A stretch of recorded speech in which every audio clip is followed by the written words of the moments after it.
एक समय की बात है। गौतम बुद्ध अपने प्रिय शिष्य के साथ एक मठ में ध्यानस्थ बैठे हुए थे। बुद्ध जी का शिष्य बहुत ही शिकायती स्वभाव वाला था। हर समय बस छोटी छोटी चीजों को लेकर शिकायतें करता रहता था।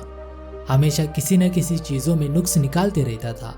एक दिन वो शिष्य बुद्ध जी के पास आ गया और कहने लगा, हे गुरुवर, हमें इतना गरीब और दूसरों को श्रीमंत क्यों बनाया है? दूसरों को सारी खुशियां मिल रही है और हमें दुख मिल रहा है। कोई ज्यादा सुंदर है तो कोई कम सुंदर है। परमात्मा ने हमारे साथ बहुत गलत किया है। अपने शिष्य की ऐसी बातें सुनते ही बुद्ध जी मन ही मन हंसने लगे। हे प्रिय शिष्य, तुम एक काम करो, आसपास वाले गांव में जाकर लोगों के रहन सहन के बारे में पूछ कर आओ। शिष्य ने बुद्ध जी की बातें मानकर वो चला गया। और शिष्य एक गांव पहुंचा। शिष्य पहले एक श्रीमंत आदमी से मिला और पूछने लगा, हे मान्यवर, आपके पास इतना धन है, फिर भी हर रोज काम करते हो और भी धन कमाने की कोशिश करते हो। क्या इस पर्याप्त धन से खुश नहीं हो? वो व्यक्ति उस बुद्ध शिष्य से कहने लगा, नहीं गुरुवर, ऐसा कुछ नहीं है। मैं खुश हूँ, परंतु मैं और भी धन कमाना चाहता हूँ, क्योंकि मुझे और भी सुख सुविधा पाना है, दूसरों से और भी श्रीमंत होना है, परिवार के लिए घर बनवाना है। उस शिष्य ने फिर से उस व्यक्ति से कहा, आपके पास पहले ही अच्छा घर है, पहनने के लिए अच्छे कपड़े हैं, सारी सुख सुविधा है। उस शिष्य की ऐसी बातें सुनकर व्यक्ति को क्रोध आया और गुस्से से वहां से चला गया। फिर वो शिष्य दूसरे गांव में चला गया। उस गांव में एक मूर्तिकार दिखा। शिष्य मूर्तिकार के पास चला गया। शिष्य ने मूर्तिकार से पूछा, हे मान्यवर, आपने इतनी सारी मूर्तियां बनाई है, फिर भी आप और भी अधिक मूर्तियां बना रहे हो। मूर्तिकार ने कहा, मैं बहुत धन कमाना चाहता हूँ, सभी से बहुत श्रीमंत बनना चाहता हूँ और मुझे सभी मूर्तिकारों से श्रेष्ठ बनना है, इसलिए अधिक मूर्ति बना रहा हूँ ताकि मैं उनको ज्यादा बेच सकूं और ज्यादा नाम कमा सकूं, पैसा कमा सकूं। शिष्य ने मूर्तिकार की ऐसी बातें सुनकर वहां से चला गया। शिष्य अलग अलग गांवों में जाकर लोगों के बारे में जानने लगा। दिन बीतने के बाद शिष्य अपने गुरुदेव गौतम बुद्ध जी के पास आ गया। बुद्ध जी ने अपने शिष्य से कहने लगा, क्या हुआ प्रिय शिष्य, मिल गया तुम्हारे प्रश्नों का उत्तर? शिष्य ने बुद्ध जी से कहा, हे गुरुदेव, मुझे एक बात समझ नहीं आई कि सभी के पास पर्याप्त धन है, सभी के पास पर्याप्त सुख सुविधा है, सभी के पास कला का प्रदर्शन करने के लिए शिक्षण है, परंतु सारे लोग और भी धन के लिए इतना कष्ट क्यों उठाते हैं? सारे लोग अधिक पाने के लिए क्यों भागते हैं? हे वत्स, इस भावना का नाम है ईर्ष्या। सभी लोगों के मन में अधिक पाने की लालसा रहती है। दूसरों से स्पर्धा करते हैं कि कौन ज्यादा कमा सकता है।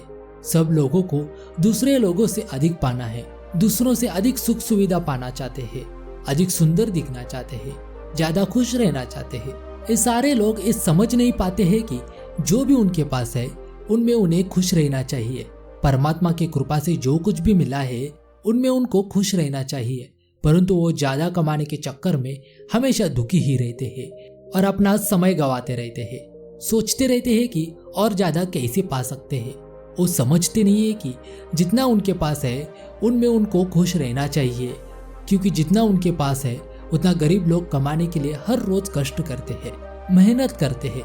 गरीब लोगों को थोड़ा सा भी मिल गया तो भी वो उसमें खुश रहते हैं, वो परमात्मा का धन्यवाद कहते हैं।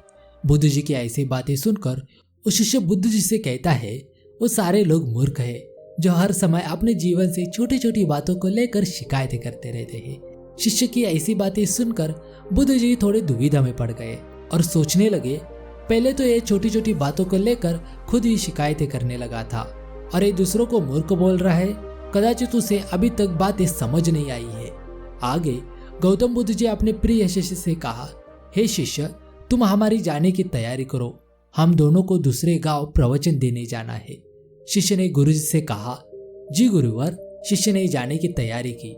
गौतम बुद्ध जी ने एक टांगे वाले को रोका और टांगे वाले से कहा, हम दोनों को आगे तक छोड़ देना। बुद्ध जी टांगे में चढ़ गए। तभी शिष्य ने बुद्ध जी से कहा, हे गुरुवर, हम टांगे से नहीं जाएंगे, हम चल कर जाएंगे। टांगे से हमारी पीठ और कमर दर्द करेंगे और हम जल्दी से भी नहीं पहुंच पाएंगे। इसके विपरीत यदि हम पैदल चले जाएंगे तो हम जल्दी भी पहुंच जाएंगे और हमारा व्यायाम भी हो जाएगा। बुद्ध जी ने कहा, ठीक है चलो। बुद्ध जी और शिष्य दोनों चलने लगे। चलते चलते रास्ता खराब होने के कारण शिष्य को पत्थर लगने लगे। फिर से उसने कहा, हे गुरुवर, ये रास्ता बहुत खराब है, हमें जंगल के रास्ते से जाना चाहिए। यदि हम जंगल के रास्ते से जाएंगे तो हमारे पैर को पत्थर भी नहीं लगेंगे और जाने वक्त हमें गर्मी से बचने के लिए झाड़ियों की सहायता भी मिलेगी और हम सुखपूर्वक दूसरे गांव पहुंच जाएंगे। बुद्ध जी और शिष्य जंगल के रास्ते से जाने लगे और तभी अचानक जंगल के झाड़ियों में से अजीब अजीब आवाजें निकलने शुरू हो गए। कभी सांप का आवाज तो कभी शेर की आवाज, कभी हाथी की आवाज, ऐसे बहुत सारी आवाजें आने लगी। ये सुनकर शिष्य डरने लगा। डर डर कर शिष्य अपने गुरु के साथ जंगल पार किया। चलते चलते दोपहर होने लगी। उन्हें ज्यादा भूख लगी थी। बुद्ध जी और शिष्य भिक्षा के लिए एक घर के पास चले गए और भिक्षा मांगी। तभी उस घर में से एक व्यक्ति और उसकी पत्नी बाहर आई। वो लोग बुद्ध जी को बहुत मानते थे। उन्होंने बुद्ध जी को और शिष्य को भोजन हेतु आग्रह किया। तभी बुद्ध जी उनका निमंत्रण मानकर वो भोजन हेतु ठहर गए और उन लोगों ने बुद्ध जी और शिष्य को भोजन परोस दिया। भोजन शुरू हो गया। शिष्य ने भोजन चखकर देखा तो उसे वो भोजन अच्छा नहीं लगा। उसने कहा, मुझे ये भोजन अच्छा नहीं लग रहा है, कुछ स्वादिष्ट भोजन है तो लेकर आओ। उन लोगों ने कहा, हे गुरुवर, हम में से कोई त्रुटि हुई तो हमें माफ कीजिए। यदि आपको भोजन अच्छा नहीं लग रहा है तो हम नया भोजन बना देंगे। बुद्ध जी ने कहा, आप कोई चिंता मत करो, आपका भोजन बहुत अच्छा हुआ है। बुद्ध जी ने अपने शिष्य से कहा, हे वत्स, तुम बाहर जाओ और मेरी प्रतीक्षा करना, तब तक मैं भोजन समाप्त कर मैं तुम्हारे पास आ जाऊंगा। शिष्य बाहर चला गया और बुद्ध जी की प्रतीक्षा करने लगा। बुद्ध जी भोजन समाप्त कर उनको धन्यवाद कर अपने शिष्य के पास आया। बुद्ध जी और शिष्य आगे चले गए। जिस काम के लिए बुद्ध जी आए थे वो काम समाप्त कर वो फिर से अपने स्थान पर जाने लगे। इधर शिष्य को बहुत भूख लगी थी।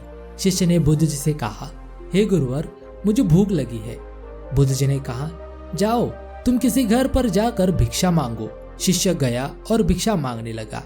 शिष्य को जैसे स्वादिष्ट भोजन चाहिए था वैसे भोजन नहीं मिला। भोजन के प्रति पुनः शिकायतें करना शुरू किया। ऐसी शिकायतें करते करते शिकायतें के कारण शिष्य को कहीं पर भी भोजन नहीं मिला और उसकी भूख बढ़ने लगी। शिष्य बुद्ध जी के पास चला गया और कहने लगा, हे गुरुवर, मुझे बहुत भूख लगी है, मैं एक पग भी नहीं चल पाऊंगा, कुछ करिए। बुद्ध जी मन ही मन मुस्कुराने लगे और कहा, हे वत्स, तुम चिंता मत करो, मेरे पास भोजन है, उसे ले लो। शिष्य ने पूछा, हे गुरुवर, आपके पास भोजन कहाँ से आ गया? बुद्ध जी ने कहा, पहले तुम जिस घर से बिना भोजन किए बाहर निकल गए थे, तुम्हारा वो सारा भोजन मैंने ले लिया था। शिष्य को थोड़ा पश्चाताप होने लगा और बुद्ध जी से क्षमा मांगी। शिष्य ने भोजन किया। बुद्ध जी बोले, चलो हम हमारे स्थान पर चलते हैं। आगे बुद्ध जी कहते हैं, चलो हम जंगल के रास्ते से चलते हैं। शिष्य ने कहा, नहीं गुरुजी, हम गांव वाले रास्ते से चलते हैं, जंगल के रास्ते से बहुत खतरा है। बुद्ध जी बोले, परंतु गांव वाले रास्ते से तुम्हें तो ज्यादा पत्थर लगते हैं और तुम्हें तो टांगे वाले गाड़ी पर बैठना भी पसंद नहीं है। बुद्ध जी की ऐसी बातें सुनकर उस शिष्य को सारी बातें समझ में आई। कहने लगा, आपका आशय मैं समझ चुका हूँ, आपकी सारी बातें मैं समझ चुका हूँ। मैं व्यर्थ में ही छोटी छोटी चिंताओं को लेकर शिकायतें करता रहा। गुरुवर, मुझे क्षमा कर दो।